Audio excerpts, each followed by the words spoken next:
جیلا کرم کر یا شہ جیلا یا شہ جیلا کرم کر یا شہ جیلا یا شہ جیلا رونق کل اولیاء یا غوث اعظم دستگیر رونق کل اولیاء یا غوث اعظم دستگیر پیشوائے ہستیاں یا غوث اعظم دستگیر آپ ہیں پیروں کے پیر اور آپ ہیں روشن ضمیر آپ شاہ اتقیاء یا غوث اعظم دستگیر غوث پاک ہے پیر میرا غوث پاک ہے پیر پیرا غوث پاک ولیوں کے سلطان غوث پاک مشکل ہو آسان غوث پاک فرماؤ ایسا غوث پاک بلواؤ جانا غوث پاک بن جاؤ مہمان غوث پاک بن جاؤ مہمان غوث پاک پورا ہو جانا غوث پاک بس آپ پہ قربان غوث پاک بس آپ پہ قربان غوث پاک بخشش کا سامان غوث پاک یا شہ جیلا یا شہ جیلا اغثنی یا شہ جیلا یا شہ جیلا اغثنی یا شہ جیلا یا شہ جیلا اولیاء کی گردنیں گئے آپ کے زیر قدم یا امام الاولیاء یا غوث اعظم دستگیر تھر تھراتے ہیں شگا جھلات تیرے نام سے تھر تھراتے ہیں شگا جھلات تیرے نام سے ہے تیرا وہ دبدبا یا غوث اعظم دستگیر یا شہ جیلا یا شہ جیلا دستگیر غوث اعظم دستگیر میرا پیر غوث اعظم دستگیر محبوب رب قدیر غوث اعظم دستگیر محبوب رب قدیر غوث اعظم دستگیر سارے پیر غوث اعظم دستگیر بے مثالوں بے نظیر غوث اعظم دستگیر دل پسند و دل پذیر غوث اعظم دستگیر میرے روشن ضمیر غوث اعظم دستگیر قلب کر دو مستنیر غوث اعظم دستگیر آپ ہیں پیروں کے پیر غوث اعظم دستگیر آپ ولیوں کے امیر غوث اعظم دستگیر کاش بن جاؤں میں پیر غوث اعظم دستگیر تیری زلفوں کا اسیر غوث اعظم دستگیر آ گئے منکر نکیر غوث اعظم دستگیر ہو کرم اے میرے پیر غوث اعظم دستگیر دیر ہو نفس شریف غوث اعظم دستگیر ہر بلا کو دیجئے چیر غوث اعظم دستگیر آہ وہ نعرے سعید غوث اعظم دستگیر بخشوا دو میرے پیر غوث اعظم دستگیر یا شہ جیلا یا شہ جیلا کرم کر یا شہ جیلا یا شہ جیلا اغثنی یا شہ جیلا یا شہ جیلا اغثنی یا شہ جیلا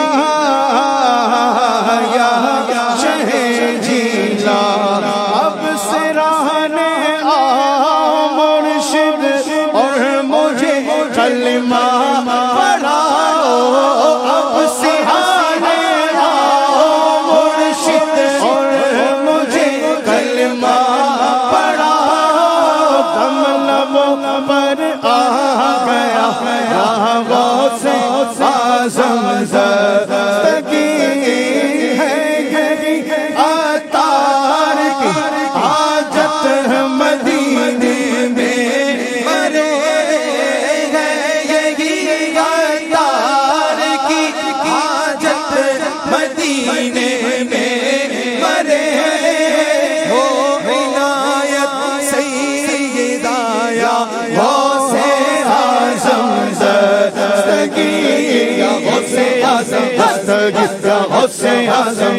استغیث یا غوث اعظم استغیث یا غوث جیلا یا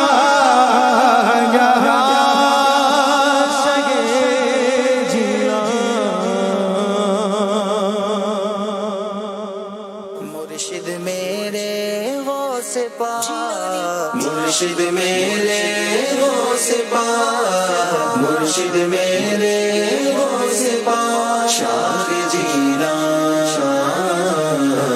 پیر پیرا.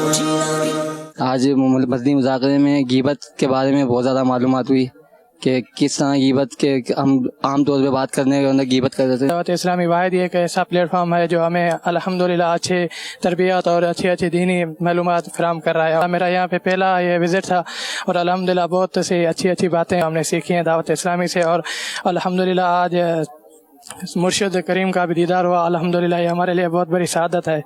سائن جو بیان ہوئے یہ بیان کو سیاست کے بارے میں نہ ہو یہ بیان سولو ہو جو ان پڑھل ہوں تو ان کے بھی یہ بیان سمجھ میں آئندو. میل و سنت کے بارے میں کیا کہیں گے؟ میری روح میں وہ تاثیر ڈال دی ہے نا کہ میں بیان نہیں کر سکتا. میں بہت خوش ہوں کہ الحمدللہ کہ میں میرا مرشد مجھے اتنا اچھا ملا. میرے سنت کے در پر جو بھی آئے گا بہت کچھ لے کر جائے گا, سنت سیکھ کر جائے گا اور نیتیں بہت اچھی کر جائے گا انشاءاللہ. میری دعا ہے کہ حضرت صاحب کو اللہ پاک جو ہے ان کا سایہ ہمارے سر پہ سلامت رکھے. ماشاءاللہ اس عمر میں بھی جو ہے وہ اتنی محنت کر رہے ہیں دین کے لیے. جو دین جو کم سٹھو تو کرے ویرا مانو گھٹ ہوندا آہن جے دین جے بارے میں چاہت کندا آہن. ہن ایڈو دور آ جے میں دین جا مانو گھٹ آہن جیئں سائیں الہی عطا قادری جہڑا مانو ہن دنیا میں گھٹ ملی ویندا. صلو علی الحبیب صلی اللہ تعالی صلی اللہ علیہ یا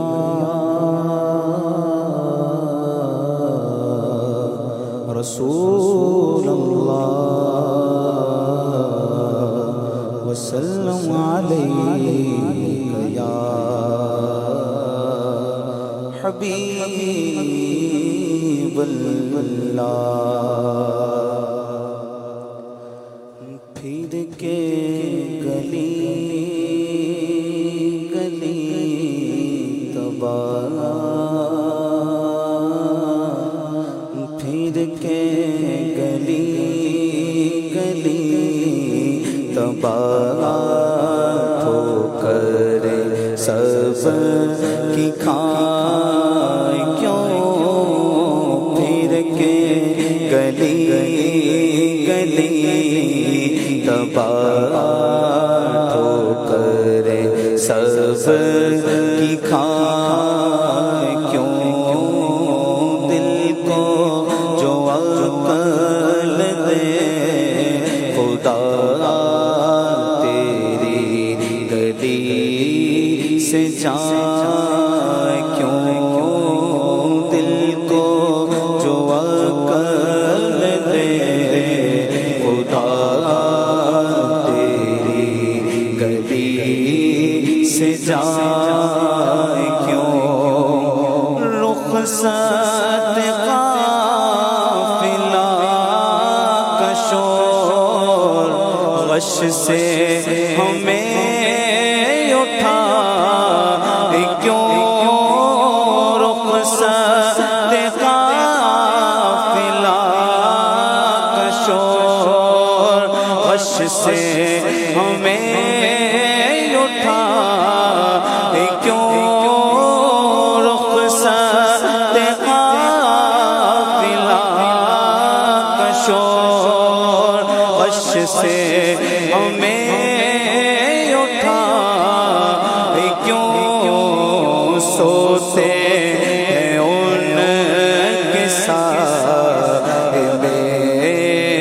کوئی ہمیں جگائے کیوں. بار تھے حبیب کو پالتے ہی غریب کو. بار تھے حبیب کو پالتے ہی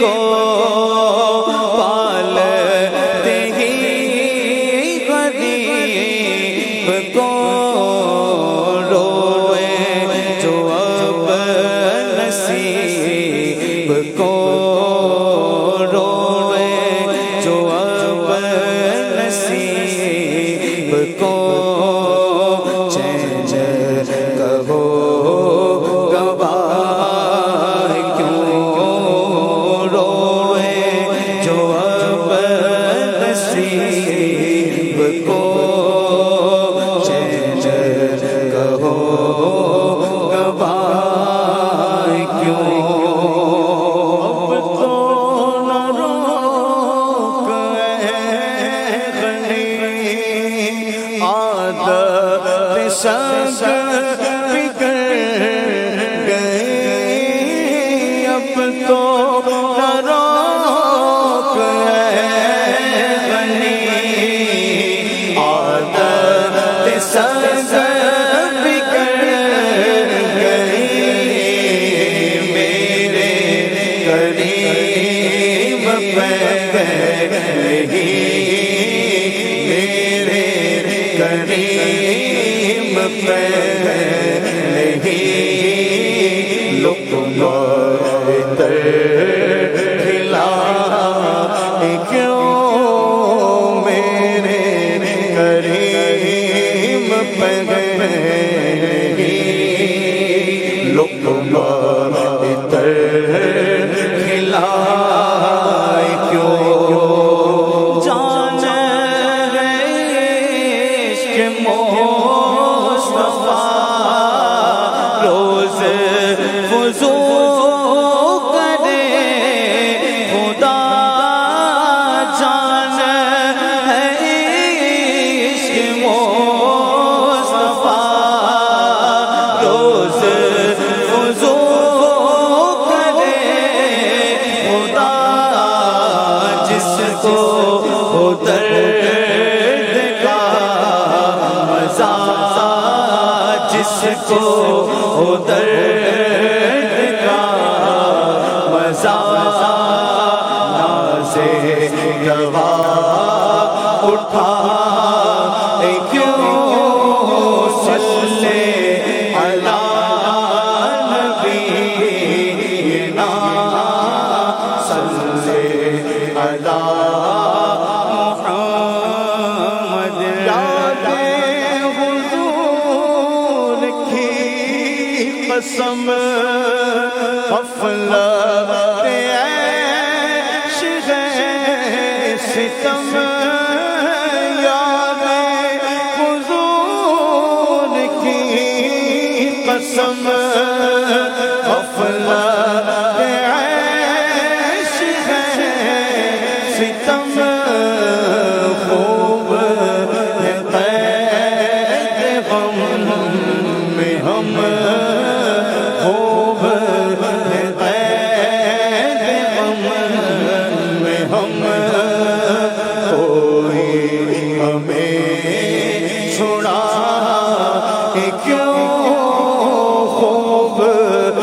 قید غم میں ہم خوب قید غم میں ہم کوئی ہمیں چھڑا کیوں صلی علی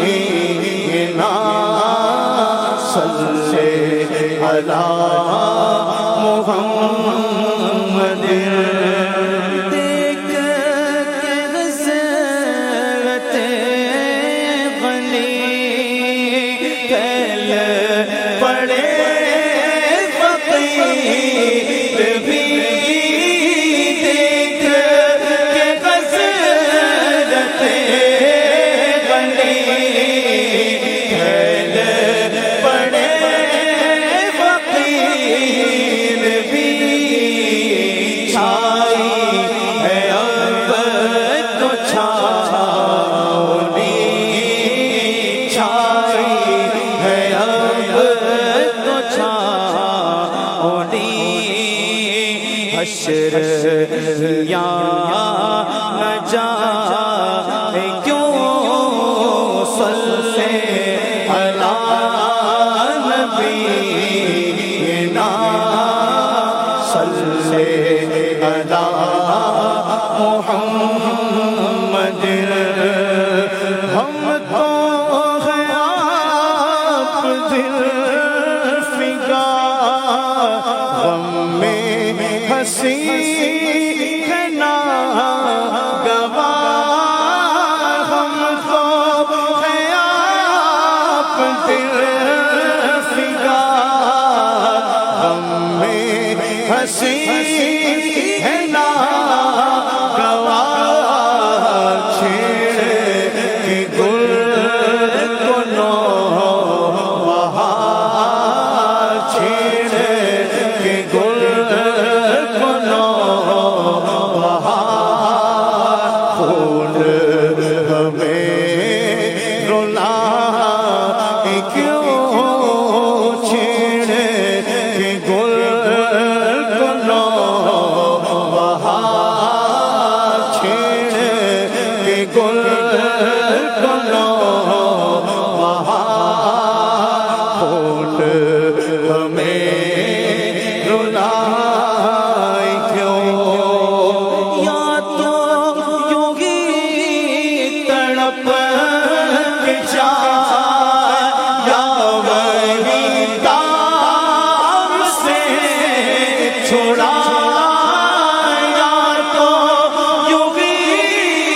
تڑپ کے جائے یا وہی دام سے چھوڑا منت غیر کیوں اٹھائے منت غیر کیوں اٹھائے کوئی ترس جتائے کیوں منت غیر کیوں اٹھائے منت غیر کیوں اٹھائے کوئی ترس جتائے کیوں خوش راہ گل سے اندلی خار حرم مجھے نصیب خوش راہ گل سے اندلی خار حرم مجھے نصیب میری بلا بھی ذکر پر میری بلا بھی ذکر پر پھول کے خار کھائے کیوں میری بلا بھی ذکر پر پھول کے خار کھائے کیوں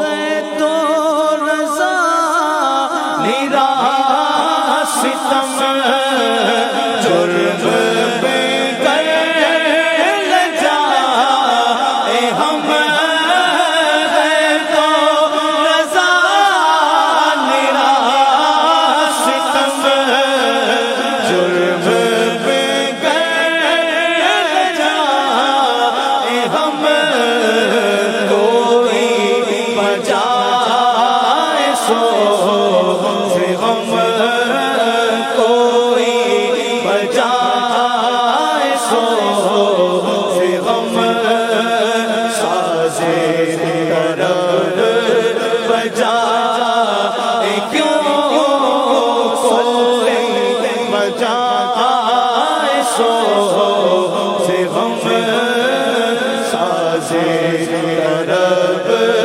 بجائے کیوں صلی علی نبینا صلی علی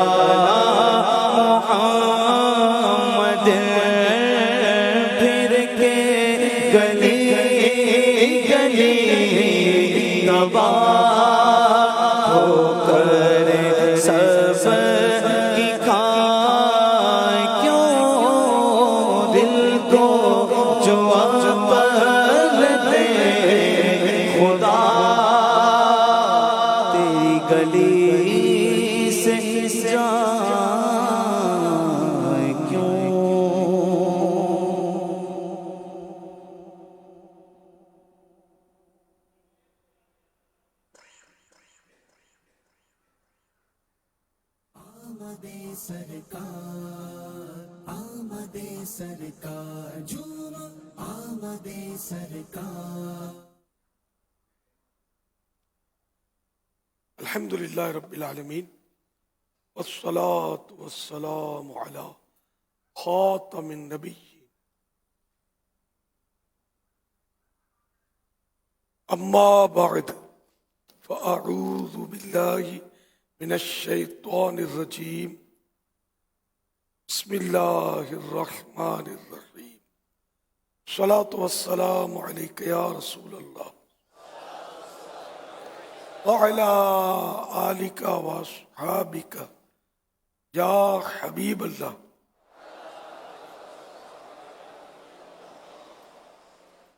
الصلاة والسلام علیک یا نبی اللہ وعلى آلك وصحابك یا نور اللہ.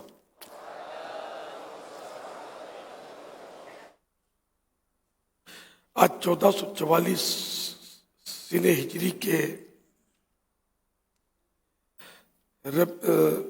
ماہ فاخر، ماہ عبد القادر، ربیع الآخر کی پانچویں شب ہے. اس مناسبت سے رسالہ ضیاء درود السلام پیج نمبر 2 سے فرمان آخری نبی صلی اللہ علیہ وسلم نمبر 5. نماز کے بعد حمد و ثنا و درود شریف پڑھنے والے سے فرمایا دعا مانگ قبول کی جائے گی، سوال کر دیا جائے گا. صلو علی الحبیب صلی اللہ علی محمد.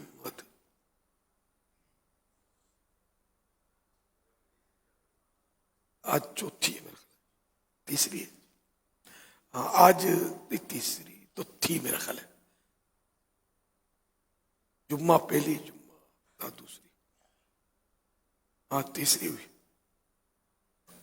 آج تیسری شب میں پانچویں غلط فہمی ہو گئی. آج 1444 ہجری کے ماہ فاخر، ماہ عبد القادر، ربیع الآخر کی تیسری شب ہے. نویت سنت الاعتکاف. جب کبھی داخل مسجد ہونے کی سعادت پائیں، اعتکاف کی نیت ضرور فرمائیں. نیت دل کے ارادے کو کہتے ہیں. دلی میں نیت کر لیجئے میں نے سنت اعتکاف کی نیت کی. آپ معتکف ہو گئے، جب تک مسجد میں رہیں گے آپ کو اعتکاف کا ثواب ملتا رہے گا. جب مسجد سے باہر نکلیں گے یہ نفل اعتکاف ختم ہو جائے گا. یاد رکھیے مسجد کے اندر کھانا پینا، سونا، سحری، افطار، آب زمزم شریف پینا، دم کیا ہوا پانی پینا، نیاز کھانا وغیرہ اسی صورت میں جائز ہوتے ہیں کہ اعتکافی نیت کی ہو. اگر نہیں کی تھی مسجد میں کھا پی نہیں سکتے. افطار کا ٹائم آ گیا یا پانی پینا ہے تو نیت نہیں کی تھی تو اب کر لیجئے، اور افطار وغیرہ جو بھی کر رہے ہیں کر لیجئے. البتہ یہ یاد رہے کہ کھانے پینے کے لیے اعتکاف کی نیت کریں گے تو اعتکاف کا ثواب ملے گا نہیں. ثواب اسی صورت میں ملے گا جبکہ اللہ کی رضا کے لیے ثواب کے لیے نیت کریں گے. بہتر طریقہ یہ کہ ثواب کے لیے نیت کر لی جائے، کچھ ذکر و درود کر لیا جائے، چاہے تو 12 مرتبہ درود پاک پڑھ لیں. اب بھلے کھائیں پئیں ضرورت ہو تو. صلو علی الحبیب صلی اللہ علی محمد. الحمدللہ چاند رات سے مدنی مذاکرے کا سلسلہ جاری ہے. آپ سوالات کیجیے، ہر سوال کا جواب بھی بالصواب یعنی درست دے پاؤں. ضروری نہیں، بن پڑا تو عرض کرنے کی کوشش کی جائے گی. بھول کرتا پائیں فوراً میری اصلاح فرمائیں. مجھے آئیں بائیں شائیں کرتا اپنے موقف یعنی کہے پر بے سبب بلا وجہ اڑتا نہیں، بلکہ شکریہ کے ساتھ رجوع کرتا یعنی اپنے کہے کو واپس لیتا پائیں گے. صلو علی الحبیب صلی اللہ علی محمد. امیر اہل سنت کی بارگاہ میں میرا سوال ہے کہ ہمارا تعلق تجارت سے ہے اور ہم مارکیٹ میں جس طرح لین دین کرتے ہیں تو دیکھا یہ گیا ہے کہ ہمیں جب پیمنٹ لینی ہوتی ہے مارکیٹ میں ہم کسی سے تقاضا کرتے ہیں تو پتہ چلتا ہے کہ وہ کہتے ہیں کہ یار مارکیٹ کے حالات صحیح نہیں ہیں یا آگے سے آئیں گے تو ہم دیں گے، اور پتہ چلتا ہے تھوڑے دن میں کہ وہ عمرے پہ چلے گیا یا حج پہ چلے گیا یا دیگر وہ نفلی کام کر رہے ہیں، اخراجات کر رہے ہیں، اور مارکیٹ میں پیمنٹ دینے کے لیے ان کے پاس پیمنٹ نہیں ہوتی، تو ان کا ایسا کرنا کیسا ہے؟ اگر واقعی ان کے پاس پیمنٹ ہے، پیسے ہیں، اور پھر بھی وہ جھوٹ بولتے ہیں کہ ہمارے پاس پیسے نہیں ہیں، تو سارے گناہ گار ہیں، اور قرضہ تو پہلے ادا کرنا چاہیے، جو نفل حج ہے یا عمرہ ہے اس کے بجائے قرضہ ہی ادا کرنا چاہیے۔ ہاں یہ صورت ہے کہ جو قرض خواہ ہے، جس کا قرضہ لیا ہوا ہے، وہ اگر اجازت دیتا ہے کہ ٹھیک ہے اب نفل حج کر لو، عمرہ شریف کر لو، اور بعد میں اگر پیمنٹ کر دینا، جب پیسے آئے تب دے دینا، تو یہ صورت تو ہے مطلب، اور ایسا نہیں ہے وہ تقاضے پر تقاضا کر رہا ہے اور آپ کا بھی دینا ہے آپ کو، اب یہ کہ حج کریں گے نفل یا عمرہ کریں گے تو اس سے مزید نفرتیں بڑھیں گی۔ جیسے آپ نے سوال کیا کہ یہ کرتے ہیں، تو آپ نے تو بہت سافٹ انداز میں نرمی سے کیا، لیکن بیپاری جب بازار میں بات کرتے ہیں نا تو اس کا بھی مجھے اندازہ ہے، تجربہ ہے کہ کس انداز سے بات کر رہے ہوتے ہیں ایک دوسرے کے بارے میں، تو بڑی عزتیں اچھل رہی ہوتی ہیں، عیب کھل رہے ہوتے ہیں، تہمتیں لگ رہی ہوتی ہیں، تو بہرحال یہ کہ ایسا ماحول نہیں بنانا چاہیے، قرضہ ادا کر دینا چاہیے۔ واللہ تعالی اعلم ورسولہ اعلم عز وجل وصلی اللہ تعالی علیہ وآلہ وسلم۔ صلو علی الحبیب صلی اللہ علی محمد۔ میرا سوال امیر اہل سنت سے یہ ہے کہ جس طرح علماء کرام آپ نے فرمایا کہ اپنے بیان کے وہ رقم وغیرہ یعنی لے سکتے ہیں، تو کیا نکاح خواہ جو ہیں جو نکاح کرتے ہیں کسی کا تو اس کے پیسے لینا یہ شرعاً اس کے بارے میں رہنمائی فرما دیں، میری اور میرے گھر والوں کی مغفرت کی، ایمان کی سلامتی کی دعا فرما دیں، اور میرے بچے کے لیے دعا فرمائیں کہ اللہ اسے مبلغ دعوت اسلامی اور مفتی دعوت اسلامی بنا دے، آمین۔ ماشاء اللہ، بیان کرنے کا، واعظ فرمانے کا علماء پیسے لے سکتے ہیں، جہاں اجرت ہو نا وہ طے کرنی ہوتی ہے، طے کر کے لیا جائے، لیکن یہ کہ اس میں پھر مشورتاً یہی عرض ہوتا ہے کہ عوام اس چیز کو پسند نہیں کرتے، حالانکہ تعویذ دینے کی بھی اجرت جائز ہے، عوام اس میں باتیں کرتے ہیں، تو جب ممکن ہو نا کہ واعظ کے پیسے کے بغیر گزارا ہو جاتا ہے تب تو نہیں لینا چاہیے، کیونکہ واعظ پیسوں کے بدلے میں کرے گا بھی تو ثواب نہیں ملے گا۔ امام صاحب کے بارے میں اعلیٰ حضرت نے لکھا کہ جائز ہے امامت کی اجرت، لیکن اس کو ثواب نہیں ملے گا کیونکہ وہ تو اپنی امامت اس نے بیچ دی، ہے جائز، کیونکہ اگر یہ واعظ و ارشاد کی اجرت نہ ہوتی، پہلے نہیں تھی، پہلے جائز نہیں تھا، بعد میں علماء نے شریعت کی روح سے ہی اس کی راہ نکالی، تو مسند ارشاد جو تھی وہ ٹھنڈی ہونے لگی کہ اب لوگوں کو واعظ و نصیحت کون کرے۔ پہلے لوگ علماء کی خدمت کرتے تھے، لوگ خدمت سے پیچھے تھے، تو علماء تلاش معاش کی طرف متوجہ ہوئے کہ اب روزی روزگار بچوں کا پیٹ کیسے پالے، پھر یہ کہ اب لوگوں کو نصیحت کون کرے، تو اس لیے پھر پہلے امامت لوگ شوق سے کرتے تھے، پھر اب کون کرے، پانچوں وقت نماز میں امامت ٹائم ٹو ٹائم آ جائے۔ پہلے یہ بھی نہیں تھا، گھڑیوں کے ٹائم پر امامت نمازیں نہیں ہوتی تھی، لوگ جمع ہو جاتے تھے، جماعت قائم ہو جاتی تھی، پہلے لوگوں کو جذبہ شوق، مسجدیں بھری رہتی تھی، اب تو کوئی مسجد آباد ہوتی ہے، باقی مسجدوں کی ایک تعداد ہوتی ہے جہاں بعض اوقات یعنی کہ امام صاحب کو انتظار کرنا پڑتا ہے، ٹائم ہو گیا جماعت کا، گھڑی کے مطابق جو طے ہے، لوگ نہیں ہیں، تو حالات بالکل چینج ہے۔ بہرحال یہ کہ گھڑی کے ٹائم پر جو طے ہے نا، اسی کو باقی بھی رکھنا ہوگا۔ کہ آپ بولیں گے پہلے نہیں تھا یہ، امام سب اڑی کر جائیں گے میں لیٹ آیا تو کیا ہے، لیٹ آتا ہوں تو کیا ہے، جب چاہوں تو یہ اب تنفیر کی صورت ہے، لوگ پریشان ہو جائیں گے اس میں اور گناہوں کے دروازے کھلیں گے، اس لیے وہ جو طے ہے اسی ٹائم پر جماعت کرنی چاہیے۔